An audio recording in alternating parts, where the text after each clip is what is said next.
Today we're going to be reading Genesis 16 through Genesis 21. So chapter 16. Now Sarai, Abram's wife, had not been able to bear children for him, but she had an Egyptian servant named Hagar. So Sarai said to Abram, "The Lord has prevented me from having children. Go and sleep with my servant. Perhaps I can have children through her."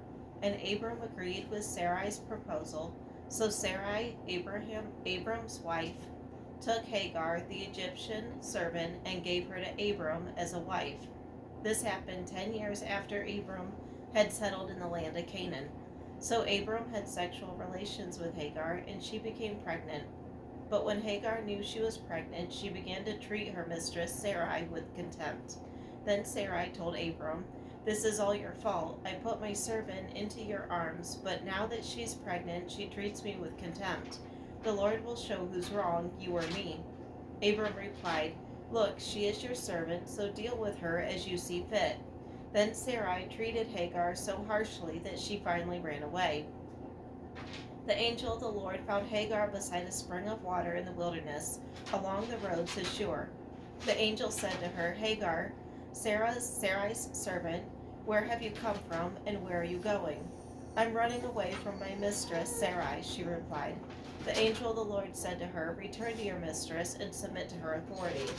Then he added, "I will give you more descendants than you can count." And the angel also said, "You are now pregnant and will give birth to a son. You are to name him Ishmael, which means God hears. For the Lord has heard your cry of distress. This son of yours will be a wild man, as untamed as a wild donkey. He will raise his fist against everyone, and everyone will be against him. Yes, he will live in open hostility against all his relatives." Thereafter, Hagar used another name to refer to the Lord who had spoken to her. She said, "You are the God who sees me." She also said, "Have I truly seen the one who sees me?" So that well was named Ber Lahairoi, which means well of the living one who sees me. It can still be found between Kadesh and Bered. So Hagar gave Abram a son, and Abram named him Ishmael. Abram was 86 years old when Ishmael was born. Genesis 17. When Abram was 99 years old, the Lord appeared to him and said, "I am El Shaddai, God Almighty. Serve me faithfully and live a blameless life. I will make a covenant with you by which I will guarantee to give you countless descendants." At this, Abram fell face down on the ground. Then God said to him, "This is my covenant with you. I will make you a father of a multitude of nations. What's more, I am changing your name. It will no longer be Abram. Instead, you will be called Abraham, for you will be the father of many nations. I will make you extremely fruitful. Your descendants will become many nations, and kings will be among them. I will confirm my covenant with you and your descendants after you, from generation to generation. This is an everlasting covenant. I will always be your God and the God of your descendants after you. And I will give the entire land of Canaan, where you now live as a foreigner, to you and your descendants. It will be their possession forever, and I will be their God." Then God said to Abraham, "Your responsibility is to obey to the terms of the covenant. You and all your descendants have this continual responsibility. This is a covenant that you and your descendants must keep. Each male among you must be circumcised. You must cut off the flesh of your foreskin as a sign of the covenant between me and you. From generation to generation, every male child must be circumcised on the 8th day after his birth. This applies not only to members of your family, but also to the servants born in your household, and the foreign-born servants whom you have purchased. All must be circumcised. Your bodies will bear the mark of my everlasting covenant. Any male who fails to be circumcised will be cut off from the covenant family for breaking this covenant." Then God said to Abraham, "Regarding Sarai, your wife, for her name will no longer be Sarai, from now on her name will be Sarah. And I will bless her and give you a son from her. Yes, I will bless her richly, and she will become the mother of many nations. Kings of nations will be among her descendants." Then Abraham bowed down to the ground, and he laughed to himself in disbelief. How could I become a father at the age of 100, he thought, and how can Sarah have a baby when she is 90 years old? So Abraham said to God, May Ishmael live under your special blessing. But God replied, No, Sarah, your wife, will give birth to a son for you, and you will name him Isaac. And I will confirm my covenant with him and his descendants as an everlasting covenant. As for Ishmael, I will bless him also, just as you have asked. I will make him extremely fruitful, multiply his descendants. He will become the father of 12 princes, and I will make him a great nation. But my covenant will be confirmed with Isaac, who will be born to you and Sarah about this time next year. When God had finished speaking, he left Abraham. On that very day, Abraham took his son Ishmael and every male in his household, including those born there and those he had bought, and then he circumcised them, cutting off their foreskins, just as God had told him. Abraham was 99 years old when he was circumcised, and Ishmael his son was 13. Both Abraham and his son Ishmael were circumcised on the same day, along with all the other men and boys of the household, whether they were born there or brought as servants. All were circumcised with him. Genesis chapter 18. The Lord appeared again to Abraham near the oak grove belonging to Mamre. One day Abraham was sitting at the entrance to his tent during the hottest part of the day. He looked up and noticed 3 men standing nearby. When he saw them, he ran to meet them and welcomed them, bowing low to the ground. My lord, he said, if it pleases you, stop here for a little while. Rest in the shade of this tree while water is brought to wash your feet. And since you've honored your servant with this visit, let me prepare some food to refresh you before you continue on your journey. All right, they said, do as you have said. So Abraham ran back to the tent and said to Sarah, Hurry, get 3 large measures of your best flour, knead it into dough, and bake some bread. Then Abraham ran out to the herd and chose a tender calf and gave it to his servant, who quickly prepared it. When the food was ready, Abraham took some yogurt and milk and the roasted meat, and he served it to the men. As they ate, Abraham waited on them in the shade of the trees. Where is Sarah, your wife? The visitors asked. She's inside the tent, Abraham replied. Then one of them said, I will return to you about this time next year, and your wife Sarah will have a son. Sarah was listening to this conversation from the tent. Abraham and Sarah were both very old by this time, and Sarah was long past the age of having children. So she laughed silently to herself and said, How could a worn-out woman like me enjoy such pleasure, especially when my master, my husband, is also so old? Then the Lord said to Abraham, Why did Sarah laugh? Why did she say, Can an old woman like me have a baby? Is anything too hard for the Lord? I will return about this time next year, and Sarah will have a son. Sarah was afraid, so she denied it, saying, I didn't laugh. But the Lord said, No, you did laugh. Then the men got up from their meal and looked out toward Sodom. As they left, Abraham went with them to send them on their way. Should I hide my plan from Abraham, the Lord asked, for Abraham will certainly become a great and mighty nation, and all these nations of the earth will be blessed through him. I have singled him out so that he will direct his sons and their families to keep the way of the Lord by doing what is right and just. Then I will do for Abraham all that I have promised. So the Lord told Abraham, I have heard a great outcry from Sodom and Gomorrah because their sin is so flagrant. I'm going down to see if their actions are as wicked as I have heard. If not, I want to know. The other men turned and headed toward Sodom, but the Lord remained with Abraham. Abraham approached him and said, Will you sweep away both the righteous and the wicked? Suppose you find 50 righteous people living there in the city. Will you sweep it away and not spare it for their sakes? Surely you wouldn't do such a thing, destroying the righteous along with the wicked. Why you would be treating the righteous and the wicked exactly the same? Surely you wouldn't do that. Should not the judge of all the earth do what is right? And the Lord replied, If I find 50 righteous people in Sodom, I will spare the entire city for their sake. Then Abraham spoke again, Since I have begun, let me speak further to my Lord, even though I am but dust and ashes. Suppose there are only 45 righteous people rather than 50. We destroy the whole city for the lack of 5. And the Lord said, I will not destroy it if I find 45 righteous people there. Then Abraham pressed his request further. Suppose there are only 40. And the Lord replied, I will not destroy it for the sake of the 40. Please don't be angry, my lord, Abraham pleaded. Let me speak. Suppose only 30 righteous people are found. And the Lord replied, I will not destroy it if I find 30. Then Abraham, since I have dared to speak to the Lord, let me continue. Suppose there are only 20. And the Lord replied, then I will not destroy it for the sake of 20. Finally Abraham said, Lord, please don't be angry with me if I speak one more time. Suppose only 10 are found there. And the Lord replied, then I will not destroy it for the sake of the 10. When the Lord had finished his conversation with Abraham, he went on his way, and Abraham returned to his tent. Genesis chapter 19. That evening 2 angels came to the entrance of the city of Sodom. Lot was sitting there. When he saw them, he stood up to meet them. Then he welcomed them and bowed his face to the ground. My lords, he said, come to my home and wash your feet and be my guests for the night. You may then get up early in the morning and be on your way again. Oh no, they replied, we'll just spend the night out here in the city square. But Lot insisted, so at last they went home with him.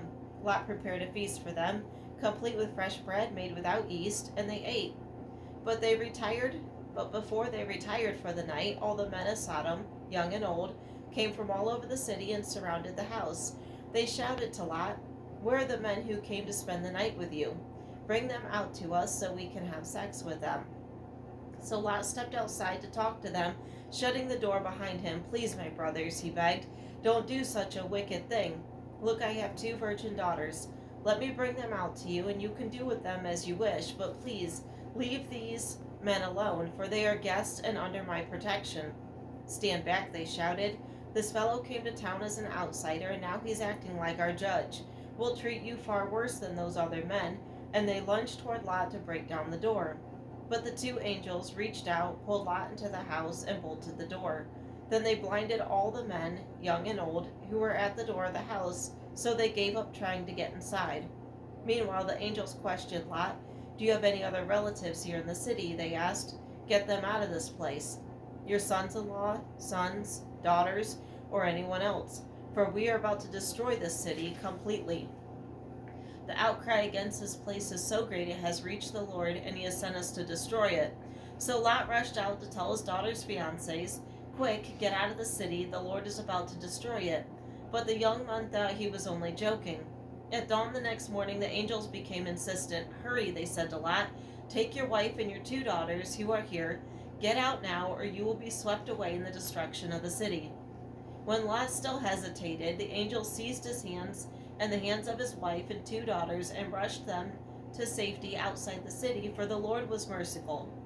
When they were safely out of the city, one of the angels ordered, run for your lives and don't look back or stop anywhere in the valley. Escape to the mountains, or you will be swept away.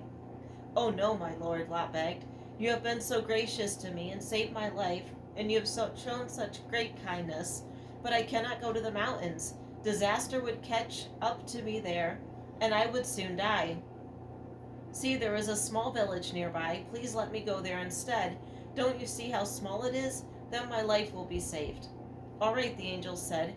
I will grant your request. I will not destroy the little village, but hurry, escape to it, for I can do nothing until you arrive there. This explains why the village was known as Zor, which means little place. Lot reached the village just as the sun was rising over the horizon. Then the Lord rained down fire and burning sulfur from the sky on Sodom and Gomorrah. He utterly destroyed them along with the other cities and villages of the plain, wiping out all the people and every bit of vegetation. But Lot's wife looked back as she was following behind him, and she turned into a pillar of salt.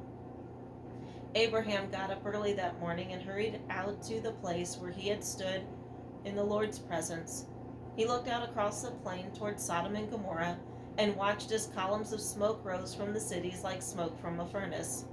But God had listened to Abraham's request and kept Lot safe, removing him from the disaster that engulfed the cities on the plain.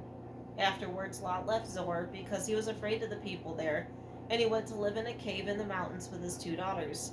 One day, the older daughter said to her sister, "There are no men left anywhere in this entire area. so we can't get married like everyone else. And our father will soon be too old to have children. Come, let's get him drunk with wine. Then we will have sex with him. That way we will preserve our family line through our father." So that night they got him drunk with wine, and the older daughter went in and had intercourse with her father. He was unaware of her lying down or her getting up again. The next morning the older daughter said to the younger sister, "I had sex with our father last night. Let's get him drunk with wine again tonight. You will go in and have sex with him. That way we will preserve our family line through our father." So that night they got him drunk with wine again, and the younger daughter went in and had intercourse with him. As before, he was unaware of her lying down or getting up again. As a result, both of Lot's daughters became pregnant by their own father. When the older daughter gave birth to a son, she named him Moab. He became the ancestor of the nation now known as the Moabites. When the younger daughter gave birth to a son, she named him Ben-Ami. He became the ancestors of the nation now known as the Ammonites. Genesis chapter 20. Abraham moved south to Negev and lived there for a while between Kadesh and Shur. Then he moved to Gerar. While living there as a foreigner, Abraham introduced his wife Sarah by saying, "She is my sister." So King Abimelech of Gerar sent for Sarah and had her brought to him at his palace. But that night God came to Abimelech in a dream and told him, "You are a dead man, for that woman you have taken is already married." But Abimelech had not slept with her yet, so he said, "Lord, will you destroy an innocent nation? Didn't Abraham tell me she is my sister? And she herself said, 'Yes, he is my brother.' I acted in complete innocence. My hands are clean." In the dream, God responded, "Yes, I know you are innocent. That's why I kept you from sinning against me, and why I did not let you touch her. Now return the woman to her husband, and he will pray for you, for he is a prophet. Then you will live. But if you don't return her to him, you can be sure that you and all your people will die."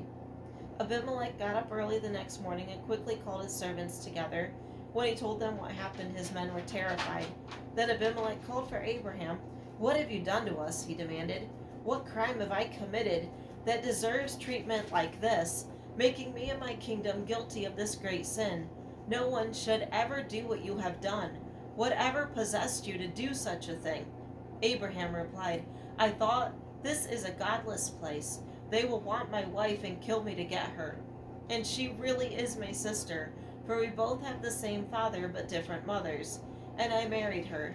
When God called me to leave my father's home and travel from place to place, I told her, 'Do me a favor. Wherever we go, tell the people that I am your brother.'